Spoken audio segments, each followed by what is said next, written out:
ತಾಲೂಕಿನ ಒಳಮುಗ್ರು ಗ್ರಾಮದ ಕೈಕಾರದಲ್ಲಿ ನಿರ್ಮಿಸಲಾಗಿರುವಂತಹ ನೂತನ ಅಜ್ಜಿಕಲ್ಲು ಶ್ರೀ ಶಕ್ತಿ ಜಟಾಧಾರಿ ಭಜನಾ ಮಂದಿರ ಲೋಕಾರ್ಪಣೆ ಕಾರ್ಯಕ್ರಮ ಇದೇ ಡಿಸೆಂಬರ್ 7ರಿಂದ 9ರ ತನಕ ನಡೆಯಲಿದೆ ಎಂದು ಲೋಕಾರ್ಪಣಾ ಸಮಿತಿ ಅಧ್ಯಕ್ಷ ಸೀತಾರಾಮ್ ರೈ ಕೈಕಾರ ಮತ್ತು ಆಡಳಿತ ಸಮಿತಿ ಅಧ್ಯಕ್ಷ ಅಜಿತ್ ರೈ ಹೊಸಮನೆ ತಿಳಿಸಿದರು. ಪತ್ರಿಕಾಗೋಷ್ಠಿಯಲ್ಲಿ ಅವರು ಮಾತನಾಡಿ, ಸುಮಾರು 26 ವರ್ಷಗಳ ಹಿಂದೆ ಆರಂಭಗೊಂಡ ಈ ಭಜನಾ ಮಂದಿರದ ಲೋಕಾರ್ಪಣೆ ಕಾರ್ಯಕ್ರಮ ವೇದಮೂರ್ತಿ ದಿನೇಶ್ ಮರಡಿತಾಯ ಅವರ ನೇತೃತ್ವದಲ್ಲಿ ನಡೆಯಲಿದೆ.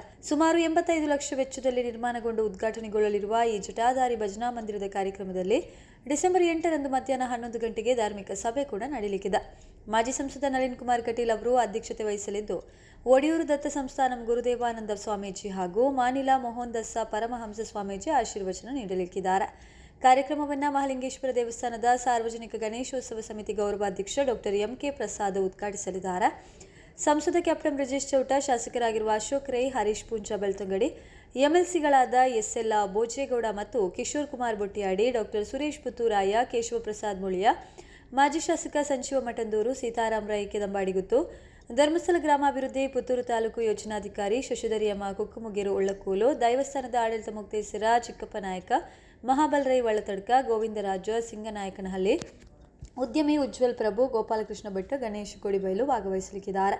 ಇನ್ನು ಡಿಸೆಂಬರ್ 7ರಂದು ಪೂರ್ಣಾಹ ಗಣಹೋಮ ಬಳಿಕ 9:30 ಗಂಟೆಗೆ ಶಿವನಾಮ ಸಂಕೀರ್ತನೆಯೊಂದಿಗೆ ಪುತ್ತೂರು ಮಹಾಲಿಂಗೇಶ್ವರ ದೇವಾಲಯದಿಂದ ದೇವರ ಬೆಳ್ಳಿಯ ಒಬ್ಬು ಛಾಯಾಬಿಂಬ ಹಾಗೂ ಹಸಿರು ಹೊರೆ ಕಾಣಿಕೆ ಮೆರವಣಿಗೆ, 12 ಗಂಟೆಗೆ ಉಗ್ರಾಣ ಮುಹೂರ್ತ, 12:30 ಗಂಟೆಗೆ ಹಿಂದೂ ಜಾಗರಣ ವೇದಿಕೆ ದಕ್ಷಿಣ ಮಧ್ಯ ಕ್ಷೇತ್ರೀಯ ಸಂಯೋಜಕ ಜಗದೀಶ್ ಕಾರಂತರಿಂದ ಧ್ವಜಾರೋಹಣ ಬಳಿಕ ಅನ್ನ ಸಂತರ್ಪಣೆ ನಡೆಯಲಿದೆ. ಅವತ್ತು ಎಲ್ಲರೂ ಮುಂದೆ ಬಂದು ಆ ಊರಿನ ಒಂದು 10 ಜನ ಭಜಕರು ತಲಾ 1 ಲಕ್ಷದಂತೆ ಮೂಲಧನವಾಗಿ 10 ಲಕ್ಷ ರೂಪಾಯಿಗಳ ಒಂದು ಮೂಲಧನವನ್ನು ಅದಕ್ಕೆ ಸಮರ್ಪಿಸಿದರು. ಹಾಗಾಗಿ ಒಂದು ಉತ್ತಮವಾದಂತಹ ಆಲೋಚನೆಯೊಂದಿಗೆ ಒಂದು ಧೈರ್ಯದೊಂದಿಗೆ ಕೆಲಸವನ್ನು ಪ್ರಾರಂಭಿಸಿದರು. ಶ್ರೀ ಅಜಿತ್ ರೈ ಹೊಸಮನೆ ಅಧ್ಯಕ್ಷರು, ನಮ್ಮ ಭಜನಾ ಮಂದಿರದ ಅಧ್ಯಕ್ಷರು, ಬಹುಶಃ ಅವರ ಒಂದು ಕಲ್ಪನೆ ಇತ್ತು, ಇದೇ ರೀತಿಯಲ್ಲಿ ಭಜನಾ ಮಂದಿರ ಒಂದು ಮೂಡಿ ಬರಬೇಕಂತ. ಅದೇ ಕಲ್ಪನೆಯೊಂದಿಗೆ ನಮ್ಮ ಗೌರವಾಧ್ಯಕ್ಷರಾದಂತಹ ಶ್ರೀ ಶ್ರೀಧರ್ ರೈ ಹೊಸಮನೆ, ನಿವೃತ್ತ ಮುಖ್ಯ ಗುರುಗಳು, ರಾಮಕೃಷ್ಣ ಪ್ರೌಢಶಾಲೆ, ಇವರ ಒಂದು ನಿರ್ದೇಶನದಂತೆ ಹಾಗೂ ಆಶೀರ್ವಾದದಂತೆ ನಾವೆಲ್ಲ ಮುಂದೆ ನಿಂತು ಈ ಕಾರ್ಯಕ್ರಮವನ್ನು ರೂಪುಗೊಂಡೆವು. ಆಗ ಬಹುಶಃ ಇದಕ್ಕೆ ನಾವು ಮೊಟ್ಟ ಮೊದಲಾಗಿ ನಾವು ಅಭಿನಂದಿಸಲೇಬೇಕು. ಹಾಗೂ ಯಾಕಂತ ಹೇಳಿದ್ರೆ ನಮ್ಮ ಮಾಜಿ ಸಂಸದರಂತಹ ಶ್ರೀ ನಳಿನ್ ಕುಮಾರ್ ಕಟೀಲ್ ಅವರ ಸಂಸದರ ನಿಧಿಯಿಂದಲೇ 2023ರಲ್ಲಿ ಇದಕ್ಕೆ ಮೂಲಧನವಾಗಿ 3 ಲಕ್ಷ ರೂಪಾಯಿಗಳನ್ನು ಆ ಒಂದು ಕಾಮಗಾರಿಗೆ ಮೂಲಧನವಾಗಿ ಅವರು ನೀಡಿದರು. ತದನಂತರ ದಿವಸಗಳಲ್ಲಿ ಅವರು ಸುಮಾರು 8 ಲಕ್ಷಕ್ಕೂ ಅಧಿಕ ಮೊತ್ತಗಳನ್ನು ಈ ಭಜನಾ ಮಂದಿರಕ್ಕೆ ಸಮರ್ಪಣೆಯನ್ನು ಮಾಡಿದ್ದಾರೆ.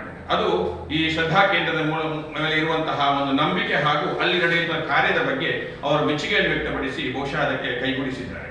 ನಂತರದ ದಿನಗಳಲ್ಲಿ ನಾವು ಊರಿನ ಎಲ್ಲ ಭಕ್ತರನ್ನು ಸಂಪರ್ಕಿಸಿ ಬಹುಶಃ ನಾವು ಎಲ್ಲರ ಕಿಂಚಿತ್ತಾದರೂ ಅದಕ್ಕೆ ಆ ಶ್ರದ್ಧಾ ಕೇಂದ್ರಕ್ಕೆ ಸಮರ್ಪಣೆಯಾಗಬೇಕೆಂಬ ನಿಟ್ಟಿನಲ್ಲಿ ನಾವೆಲ್ಲ ಕೇಳಿಕೊಂಡಾಗ ಪ್ರತಿಯೊಬ್ಬರು ಅದಕ್ಕೆ ಹಂತ ಹಂತವಾಗಿ ತಮ್ಮ ಸಹಾಯಧನವನ್ನು ನೀಡಿದರು.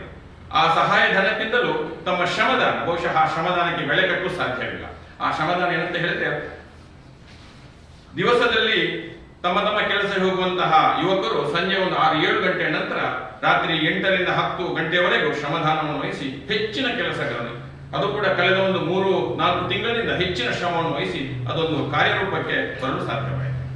ನಮ್ಮ ಈಗಿನ ಜನಪ್ರಿಯ ಶಾಸಕರಾದಂತಹ ಶ್ರೀ ಅಶೋಕ್ ಕುಮಾರ್ ರೈ ಬಹುಶಃ ಈ ಭಜನಾ ಮಂದಿರದ ಬಗ್ಗೆ ತುಂಬಾ ಆಸಕ್ತಿಯನ್ನು ವಹಿಸಿ ಅವರ ನಿಧಿಯಿಂದ ಮೊದಲಾಗಿ 5 ಲಕ್ಷ ರೂಪಾಯಿಗಳನ್ನು ಹಾಗೂ ನಮ್ಮ ಲೋಕಾರ್ಪಣಾ ಸಮಿತಿಯು ಹಾಗೆ ಪೂರ್ವಭಾವಿ ಸಭೆಯನ್ನು ನಾವು ಕೂಡ ಮೊನ್ನೆ ಅವರ ನೇತೃತ್ವದಲ್ಲಿ, ಅವರ ಅಧ್ಯಕ್ಷತೆಯಲ್ಲಿ ನಡೆಸಿದೆವು. ಆಗ ಮತ್ತು 5 ಲಕ್ಷ ರೂಪಾಯಿಗಳು, ಒಟ್ಟು 10 ಲಕ್ಷ ರೂಪಾಯಿಗಳ ಸಹಾಯಧನವನ್ನು ಕೂಡ ಅವರು ಈ ಭಜನಾ ಮಂದಿರಕ್ಕೆ ಅತ್ಯಂತ ಪ್ರೀತಿಯಿಂದ ಸಮರ್ಪಿಸಿದ್ದಾರೆ. ಬಹುಶಃ ಈಗ ನಮ್ಮ ದೇವಸ್ಥಾನದ ಆ ಭಜನಾ ಮಂದಿರದ ಸುತ್ತಮುತ್ತ ಒಂದು ಇಂಟರ್ಲಾಕ್ ಕಾಮಗಾರಿ ಕೂಡ ಅದು ಅವರ ಸಹಾಯಧನದಿಂದಲೇ, ನಿಧಿಯಿಂದಲೇ ನಡೆಯುತ್ತಿರುವುದು ನಮಗೆಲ್ಲರಿಗೂ ಶ್ಲಾಘನೀಯ.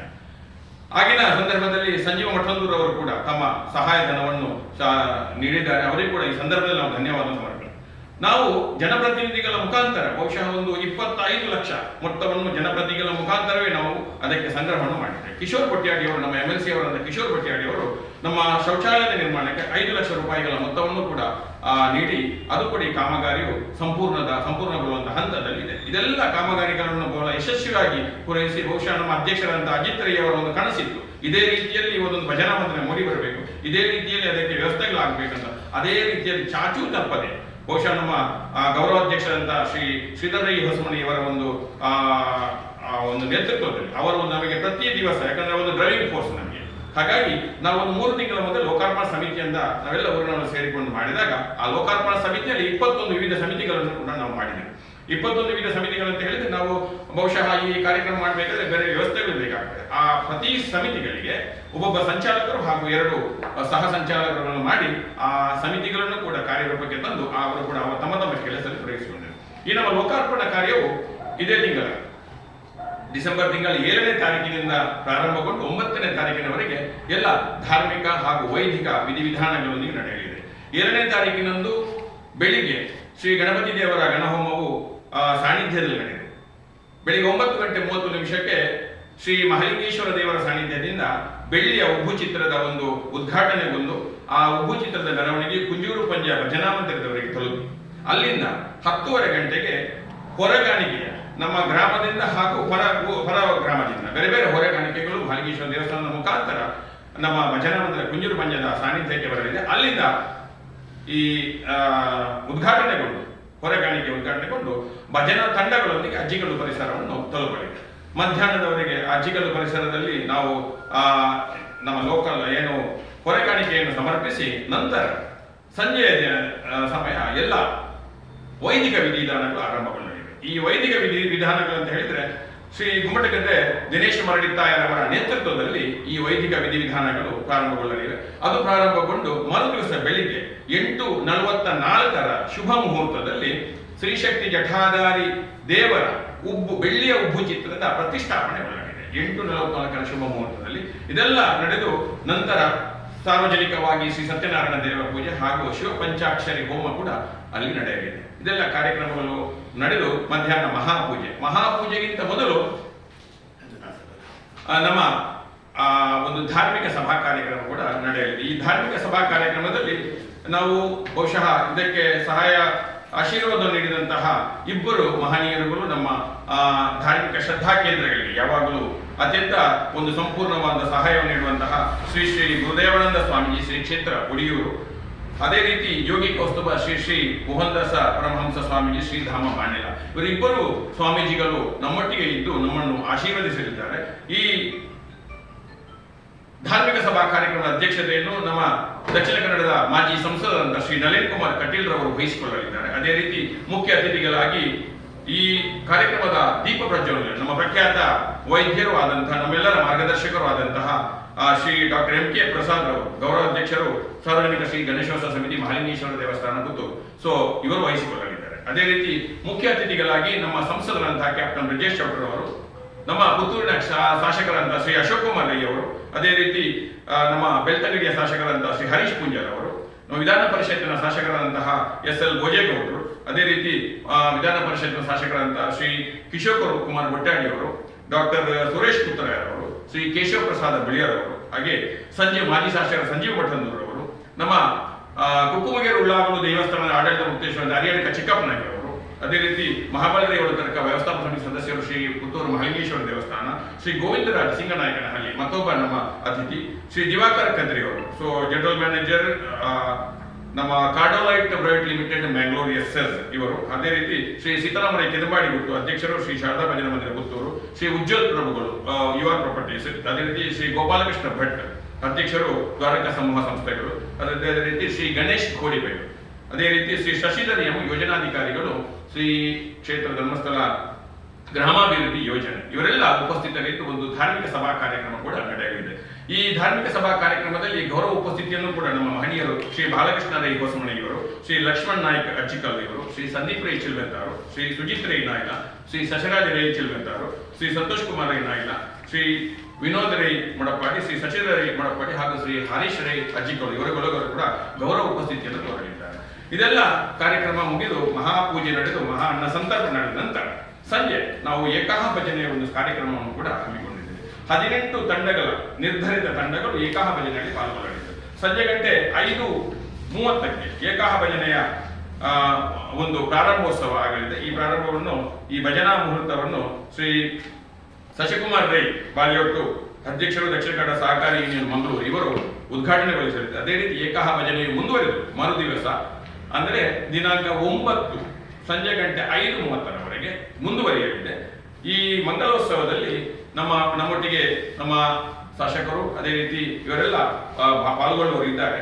ಅದೇ ರೀತಿ ನಮ್ಮ ಶಾಸಕರಾದ ಶ್ರೀ ಅಶೋಕ್ ಕುಮಾರ್ ಅವರು ಮೊನ್ನೆ ಪೂರ್ವಭಾವಿ ಸಭೆಯಲ್ಲಿ ಹೇಳಿದ ಹಾಗೆ ಪ್ರಾರಂಭದಿಂದ 3 ದಿವಸದವರೆಗೆ ಹಂತ ಹಂತವಾಗಿ ನಾನು ಕಾರ್ಯಕ್ರಮದಲ್ಲಿ ಭಾಗವಹಿಸುವ ಎಲ್ಲ ಭರವಸೆಯನ್ನು ಶ್ರೀ ನಳಿನ್ ಕುಮಾರ್ ಕಟೀಲ್ ರವರು ಮಾಜಿ ಸಂಸದರು ಭಾಗವಹಿಸುವ ಎಲ್ಲ ಭರವಸೆಯನ್ನು, ಶ್ರೀ ಕಿಶೋರ್ ಕುಮಾರ್ ಹೊಟ್ಯಾಡಿ ಅವರು ಮಾನ್ಯ ವಿಧಾನ ಪರಿಷತ್ ಸದಸ್ಯರು ಭಾಗವಹಿಸುವ ಎಲ್ಲ ಭರವಸೆಯನ್ನು, ಅದೇ ರೀತಿ ಕ್ಯಾಪ್ಟನ್ ಬ್ರಿಜೇಶ್ ಅವರು ಸಂಸದರು ಭಾಗವಹಿಸುವ ಎಲ್ಲ ನಮ್ಮ ಭರವಸೆಯನ್ನು ಕೂಡ ನಮಗೆ ನೀಡಿದ್ದಾರೆ. ಈ ಕಾರ್ಯಕ್ರಮದಲ್ಲಿ ಮಂಗಳೋತ್ಸವ ನಡೆದು ನಮ್ಮ ಕಟೀಲು ಉಳ್ಳಾಲ್ತಿಯ ಶ್ರೀ ದೇವಿ ಮಹಾತ್ಮೆ ಎಂಬಂತಹ ಕಟೀಲು ಕ್ಷೇತ್ರದಲ್ಲಿ ದೇವಿ ಮಹಾತ್ಮೆಯ ಒಂದು ಯಕ್ಷಗಾನ ಬಯಲಾಟ ಕೂಡ ನಂತರ ರಾತ್ರಿ 9ನೇ ತಾರೀಕು ರಾತ್ರಿ ನಡೆಯಲಿದೆ. ಎಲ್ಲ ಕಾರ್ಯಕ್ರಮದಲ್ಲಿ ಹೊರ ಊರಿನ ಎಲ್ಲ ಮಹನೀಯ ಭಕ್ತ ಸಮೂಹ ಭಾಗವಹಿಸಿ ನಮ್ಮೆಲ್ಲ ಕಾರ್ಯಕ್ರಮವನ್ನು ಯಶಸ್ವಿಗೊಳಿಸಬೇಕು. ಮುಂದಿನ ದಿವಸಕ್ಕೆ ಶ್ರೀಶಕ್ತಿ ಜಠಾಧಾರಿ ಭಜನಾ ಮಂದಿರ ಒಂದು ಯೋಗ್ಯ ಒಂದು ಭಜಕ ಕೇಂದ್ರವಾಗಿ, ಒಂದು ಶ್ರದ್ಧಾ ಕೇಂದ್ರವಾಗಿ, ಸ್ವಾಸ್ಥ್ಯ ಸಮಾಜವನ್ನು ನಿರ್ಮಿಸುವಂತಹ ಒಂದು ದಾಪುಗಳಿಡುವಂತಹ ನಮ್ಮೆಲ್ಲ ಸಹಾಯವನ್ನು ನೀಡಬೇಕಂತ ಕೇಳಿಕೊಳ್ಳುತ್ತಾ ತಮಗೆ ಪ್ರಶ್ನ ಚಿಂತನೆಯನ್ನು ನಾವು ಊರಿನ ಒಳ್ಳೆಯದಕ್ಕಾಗಿ ಭಜನಾ ಮಂದಿರದ ಪುನರ್ನಿರ್ಮಾಣ ಮಾಡುವುದಾಗಿ ಒಂದು ನಿರ್ಧಾರ ಮಾಡಿದೆ. ಅದೇ ರೀತಿ ಅಂದು ಪ್ರಶ್ನ ಚಿಂತನೆ ನಂತರ ವಾಸ್ತುಶಿಲ್ಪಿ ಜಗನ್ನೀಶ್ವರ ಅವರ ನೇತೃತ್ವದಲ್ಲಿ ಅದಕ್ಕೆ ಒಂದು ಪ್ರಾಜೆಕ್ಟ್ ಅನ್ನ ಸುಮಾರು 65 ಲಕ್ಷದ ಮಂದಿರ ಹಾಗೂ ಅದರ ಒಪ್ಪಂದ ಕಡೆಗಳು ಒಂದು ಪ್ರಾಜೆಕ್ಟ್ ಅನ್ನು ರೆಡಿ ಮಾಡಿದ್ದು. ಅದೇ ರೀತಿ ಇವಾಗ ಒಂದು 85 ಲಕ್ಷ ವೆಚ್ಚದಲ್ಲಿ ಎಲ್ಲ ಕಾರ್ಯಗಳು ಪೂರ್ತಿಗೊಂಡು ಈಗ ಲೋಕಾರ್ಪಣೆಗೆ ಸಿದ್ಧಗೊಂಡಿದೆ. ಈ ಲೋಕಾರ್ಪಣಾ ಕಾರ್ಯಕ್ರಮದಲ್ಲಿ ನಮ್ಮಲ್ಲಿ ಎಲ್ಲ ಕೈ ಜೋಡಿಸಿದ ಎಲ್ಲ ಅತಿಥಿಗಳನ್ನು ಜೋಡಿಸಿಕೊಂಡು ಜಾತಿ ಮತ್ತು ರಾಜಕೀಯವನ್ನು ಬದಿಗಿಟ್ಟು ಒಂದು ಒಳ್ಳೆಯ ಉತ್ತಮ ಹಿಂದೂ ಸಮಾಜದ ನಿರ್ಮಾಣಕ್ಕಾಗಿ ನಾವು ಭಜನಾ ಮಂದಿರದ ನಿರ್ಮಾಣವನ್ನು ಮಾಡಿದ್ದೇವೆ. ಈ ಕಾರ್ಯಕ್ರಮದಲ್ಲಿ ಎಲ್ಲರೂ ಇಡೀ ಹಿಂದೂ ಸಮಾಜ ಕೈ ಜೋಡಿಸಬೇಕು, ಕಾರ್ಯಕ್ರಮವನ್ನು ಯಶಸ್ವಿ ಮಾಡಬೇಕಂತ ಹೇಳಿ